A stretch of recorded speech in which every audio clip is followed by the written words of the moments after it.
বিচাৰিছোঁ মানে আপোনাৰ চৰকাৰখনে মই এটা দাবী জনাব বিচাৰিছোঁ।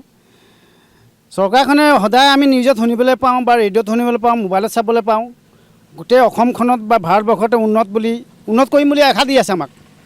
কিন্তু উন্নত চাই আমি এতিয়া দেখিছোঁ যিটো পৰ্যায় আমি দেখিবলৈ পাইছোঁ, এতিয়া গাঁৱে ভূঞে ৰাস্তাবিলাক উন্নত কৰিম বুলি কৈ আছে।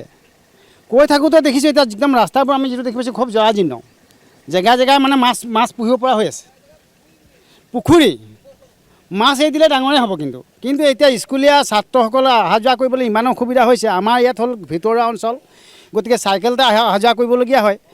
মানে পৰি ধৰি আহি পেলাই মানে সেইদিনাখন স্কুলেই নাযায়, ক্ষতি কৰি দিয়ে পৰি দিয়ে। সেইকাৰণে আমি ভাবিছোঁ এই ৰাস্তাটো খুব সোনকালে হয় বুলি, আমি হ'ব বুলি, আৰু চৰকাৰখনে কৰি দিয়ে বুলি আমি আশা কৰিছোঁ। পথটো বনাই দিবলৈ আমি চৰকাৰক, নতুনকৈ চৰকাৰ গঠন হৈছে, আমাৰ পথটো কিমান পাৰে সোনকালে বনাই দিয়াটোৱে আমি আশা কৰোঁ।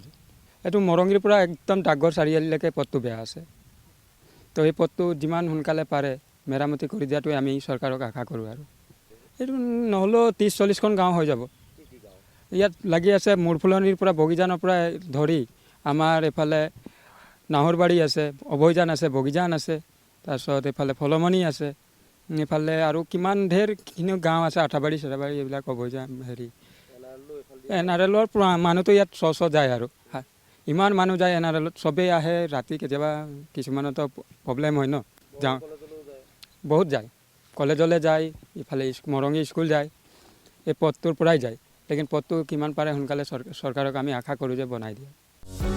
যিকোনো খবৰৰ বাবে যোগাযোগ কৰক আমাৰ এই নম্বৰত 9181 307 221।